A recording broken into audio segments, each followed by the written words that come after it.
So, we have been trying to stabilize the Aloha slotted Aloha protocol, and in that method we have already seen a pseudo Bayesian way of stabilizing Aloha, where we were updating QR by estimating the number of backlogged nodes, and that estimation was done through a channel feedback. So, we could get the channel feedback, from there we did that. Now, if the channel feedback is not available, we will also show later on that where channel feedback is available, where channel feedback cannot be available. So, if the channel feedback is not available, then what we should do? So, that is exactly what we will be targeting today in today's class. So, let us see, channel feedback not available means all the nodes, let us say there are node 1, node 2, node 3, node 4 who are willing to access a common media. Okay, media access control is all about that. So, they are willing to access a common media. Now, let us try to see, if the channel feedback is not available, that means only he has access to his own feedback. If he has transmitted to somebody in a particular slot, so let us say this kth slot, he has transmitted. So, he must attempt transmission. So, node 3 has attempted transmission. So, for that transmission he will be getting a feedback at the end of this slot, whether he had a successful transmission or unsuccessful transmission. This is the only feedback he will get. So, whether it was a success, that means he successfully transmitted the packet, or he could not successfully transmitted the packet. So, in that case what do we do? So, the binary backup algorithm says that you update the QR without actually getting an estimation of how many nodes are there in the system in backlog. So, that estimation, like we were doing in the previous one where the channel feedback was available. So, that is impossible now, because now I am not even getting feedback about the channel, whether means somebody else has transmitted, whether that was successful or not. So, all this channel feedback I am not getting. I can only see when I am transmitting whether it is successful or not successful. This is the only thing I can see. So, I cannot actually do any assumption about other nodes. At least in the previous case, through channel I was linked to other nodes. Okay. I was getting a summary probably, but I was able to see if somebody else was transmitting, whether his transmission was true or not. With that I could at least do n hat, that estimation of how many nodes are in backlog. So, that was possible. Now, this is almost impossible, because I do not know anything about all other nodes. I only know when I probe the channel whether I am getting successfully transmitted or my packets are not being successfully transmitted. This is the only feedback I can get. From that feedback, can I do something? So, what they did, they tried to do it like this.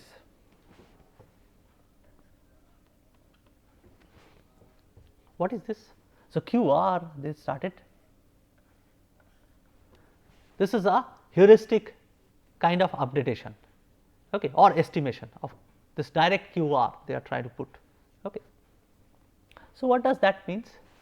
What is this I, first of all? Let us try to see. So, when you are trying to get feedback, what you are trying to do is something like this, that how many times I have attempted and successively I have got collision.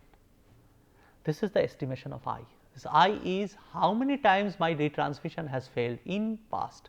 So, that is the only thing you are keeping in mind, because you can't get any other feedback. So, this is the only feedback you are keeping inside. What is the purpose of this? So, purpose of this is like this. So, because it is 2 to the power something. So, basically it is every increment of I you are reducing it with a power of 2. So, when fresh you are trying to attempt transmission, I is 0. So, no retransmission you have made. So, it is 2 to the power 0 1 with certain probability you will be attempting. Okay. New nodes immediately comes and attempt it next, this one. But if you see that the first time you have collided, then I you will update to 1, because 1 retransmission attempt already I have transmitted and I have collided, I did not get success. So, next time when I will be doing, that is my second retransmission attempt. So, at that time QR immediately comes down to 1 by 2. If there also I am unsuccessful, then I gets updated to 2 and QR becomes 1 by 4 and so on. So, because it is decremented with a binary factor of 2, so that is why it is called binary backup, or because it is, as you can see, as I am in collision, I am actually making these things probability lower and lower in an exponential fashion. I am decreasing it with 2 to the power of minus I. So, therefore, I am decrementing it in an exponential fashion. So, it is also called as exponential backup. Okay. So, this particular things, what is the intuition behind this? So, let us try to understand this.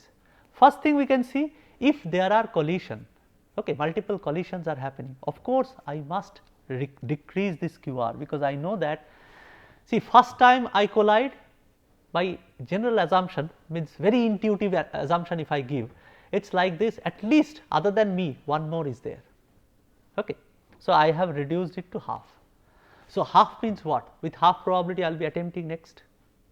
So, similarly, the other node also will be doing the same thing. If he has collided with me, he will be also making it half, only we two if we are there. So, with half probability I will be attempting next. So, there is a good amount of this one that my collision will be resolved.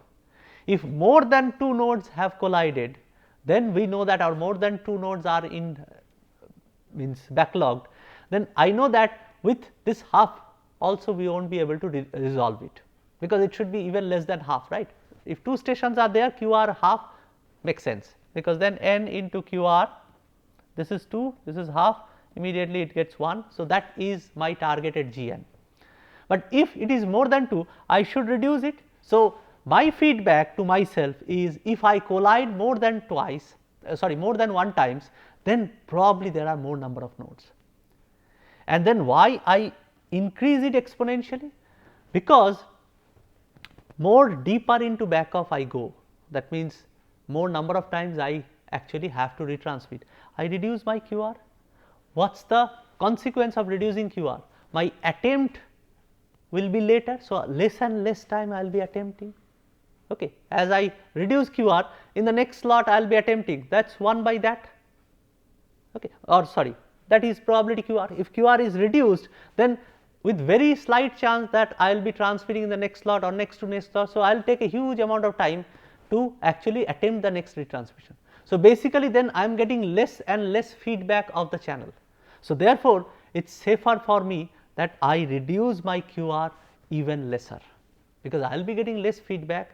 So, even there also if I collide, then there is a chance that even more nodes are there, more nodes are attempting. So, therefore, I must reduce it with this particular things in mind.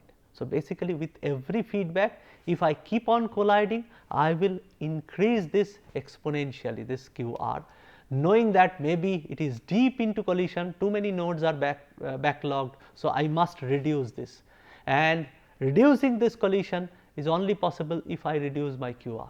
So, that is exactly what is being done.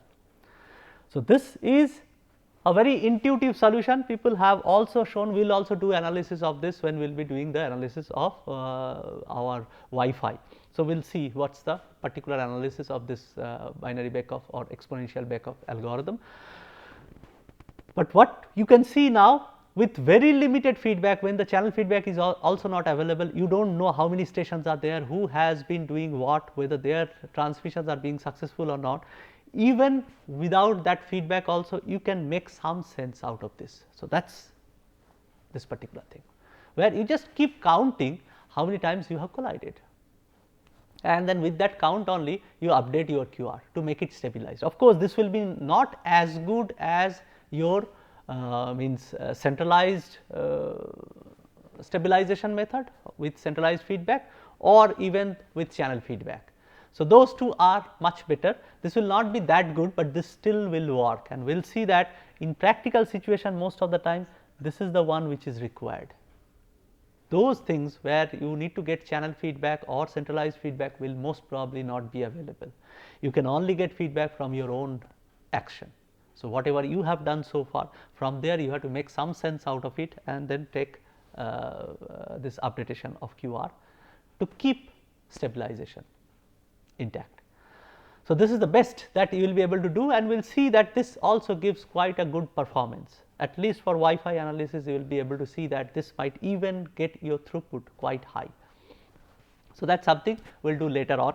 Right now, that is the end of our discussion of this particular part, which is probably the collision avoidance part or collision resolving part. As you can see, we have devised multiple algorithms. So, to stabilize Aloha. So, Aloha, what it was trying to do was it was trying to avoid collision by this value of QR.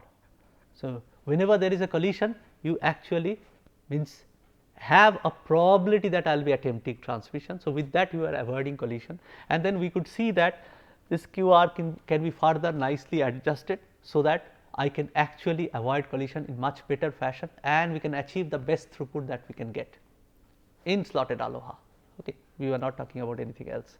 So, this is a practical mechanism that has been devised by this backlog estimation, getting channel feedback or individual node feedback by doing this either exponential backoff or this Bayesian estimation and then updating QR. We could see that we can do something, we can do some mechanism to go at least towards whatever has been predicted as the best throughput of slotted Aloha. Now, the question is there something that can be done in even better fashion? Because our throughput target must be 100%, okay. Whereas we have achieved through slotted Aloha only 36.8%, that too we had to do devise so much mechanism of collision avoidance and updatation of QR. Okay. With that we could achieve at most 36.8%. I am not satisfied with that, and at that time whoever were designing protocols, they were thinking, okay, this is also not satisfactory. Almost 1/3 of the bandwidth I am utilizing for transmission, rest of the things are either wasted by idle period or collision period. Okay. So, now let us try to see what was happening in the channel. So, if I have all these slots, out of those slots, some slots were idle, some slots were having successful transmission, and some slots were having collision. Okay. Among them we could see, if I could keep my Gn close to 1, then I could see that this 1 by E percentage of time, which is actually approximately 36.8% of time. Okay. I could keep my slots idle, or 36.8% of time I could keep my slots successfully transmitted. Collision was, we have also estimated that 1 minus 2 by E. Okay. So, that much it is approximately 26.4% of time it was remaining in collision. So, at least if I can achieve this, which was the part of achievement by updating QR properly, by stabilizing Aloha, we could see that this is happening, this is the scenario on an average. That is pretty clear, we have already calculated them. Now, the problem is, what are the wastage over here? Successful transmission is the only desired thing.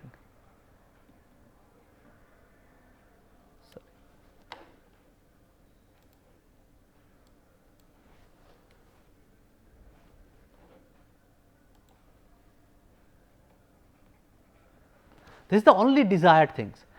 Both this collision and idle is not desired, I do not want them. Okay.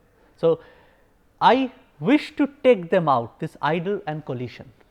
My next target will be that collision improvement will be these, concentrating on these two things. Can I devise some mechanism to take out either this idle slot or this collision slots, or reduce them? If I cannot take out, I can reduce them. So, what is the mechanism of doing it? Let us first target this idle slot, because that is the highest amount, that is 36.8, whereas collision is just 26.4%. That also will target later on, but probably the most important thing is this idle, which is unnecessarily wasting 36.8% time I am remaining idle, I am doing nothing. So, that is something that is deliberately happening, because I have been updating my QR in such a fashion that sometimes it is not attempting to keep my Gn intact. Can I now take this out? Let us try to see how we can do that. What is the idle period? So, I have a slot, no transmission is happening, I keep remaining that entire slot idle, but probably this might not be required. So, now I can devise a mechanism which is called very famously CSMA or carrier sense multiple access. So, this carrier sensing, or sometimes they also call it a channel sensing. Okay. So, this carrier sensing is nothing but this particular mechanism of reducing the idle period. What is this mechanism? What is this device? Basically, whatever channel we are transmitting, suppose I am not transmitting anything, at that time what I can do? I can immediately start sensing the channel. So, that means receive things whatever there in the channel. So, right now I am not transmitting, I just make my receiver active, I sense whatever is happening in the channel. If some transmission for others may be not intended for me or may be intended for me, if some transmission is going on in the channel, it is a common channel. So, somebody is utilizing the channel, I can always detect that. So, what I can do? I can tap the power. Okay. So, basically whatever there, suppose this is my channel and this is my receiver. So, I can tap the power and put it through an integrator.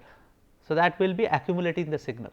Integrator means it is, let us say in the channel it is just some sequence of binary 1 0 1 0 are going. If it is modulated signal, I will first demodulate it, again I get baseband signal of sequence 1 0 1 0 something like that, and then I actually put it through an integrator. What will happen? Whenever there is 1, it will ramp up, 0 it is like this, again 1 it will ramp up, like this it will keep on going. Okay. So, if there is something going on, if it is noise, then noise will be cancelling each other, because noise has 0 power, right, 0 mean we talked about. So, if it is noise, it will always cancel. So, overall time if I integrate, I will get 0, whereas if it is a signal which is a baseband signal, let us say, then it will actually integrate and gather some amount of power. So, after some amount of time, which we call as detection time,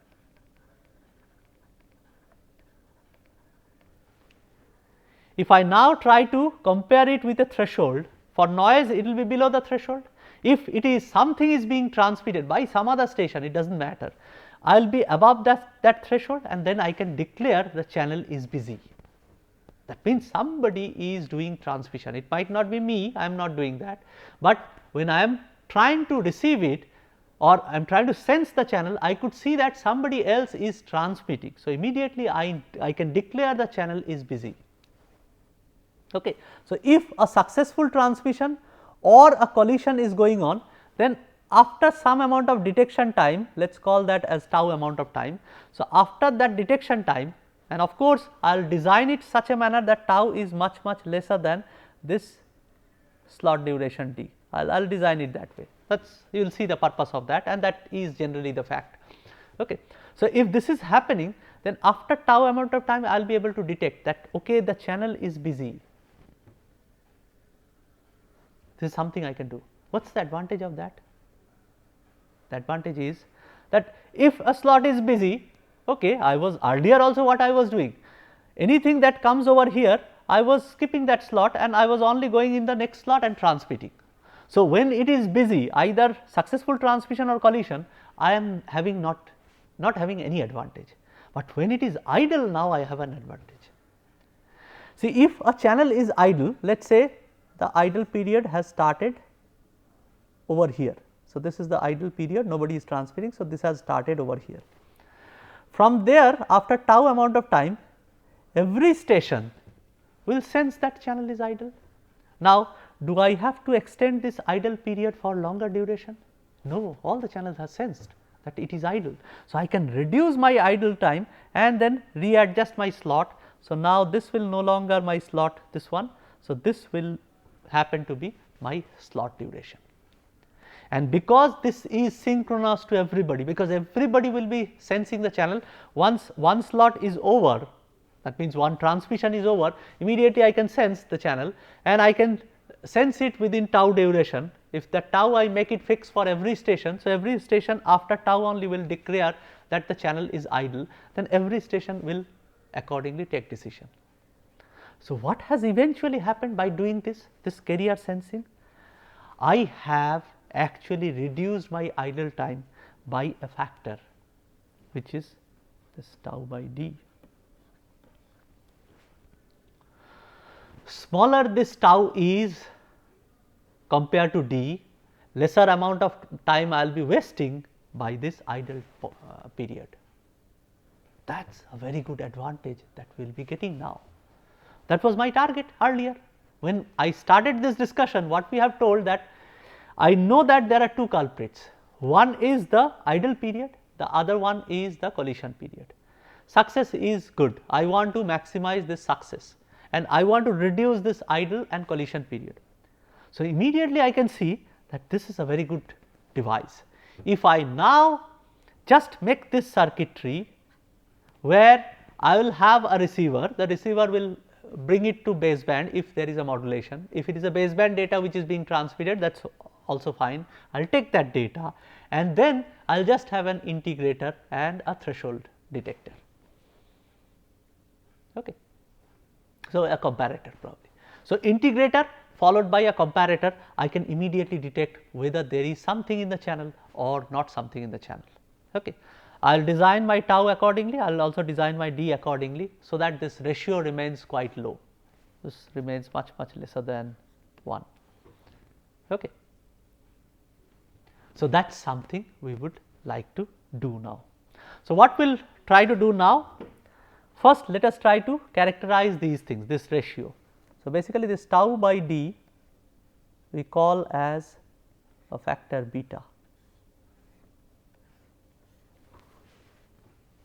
Okay. So, if my d is equal to 1, then this tau is equals to beta like earlier. Okay. Of course, beta will be much lesser than 1, we have to design it that way. So, basically what we will try to do, if the tau detection time is little bigger, then we will also make this d little bigger. Okay, that is where the restriction of d comes into picture. What does that means? What is d actually? D is a duration over which a packet is being transmitted. So, if suppose the packet length is L bytes or L bits and the channel that transmission channel that is being used that can transmit C bits per second.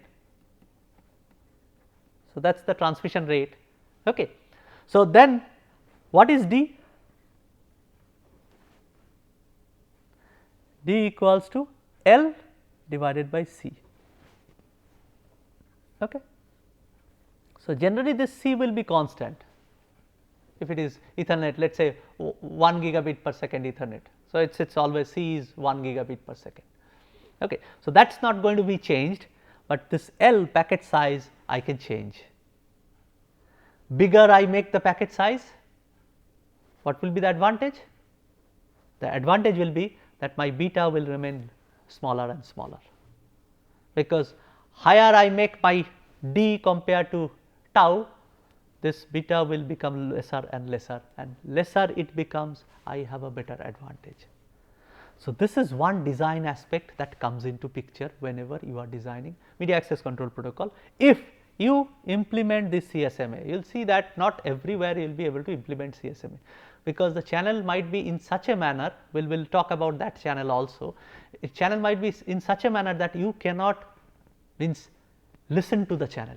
That means, what others are doing you will not be able to listen. We will show you physically this kind of channel exists. Okay. And that is a very important media to transmit. It is also a common media, it is shared, but not everybody will be able to sense each other channels. That might happen. So, there CSMA will not be employed. If you can employ CSMA, then you want to make this beta as closer to 0, means as much less than 1 as possible. So, what is the trick?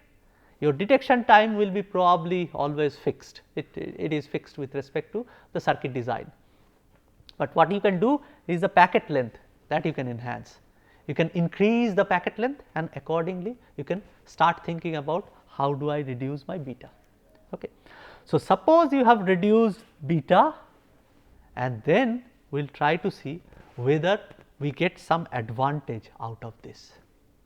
So, that is one of the mechanism we will of course do again analysis, that drift analysis that we have discussed. From there we will be able to give you some insight about what will be the throughput if for a certain amount of beta, and then how beta affects the throughput, and you will see that immediately the throughput will be jumped, throughput will be increased. So, compared to that upper bar of 36.8, now you can actually operate at a very high throughput.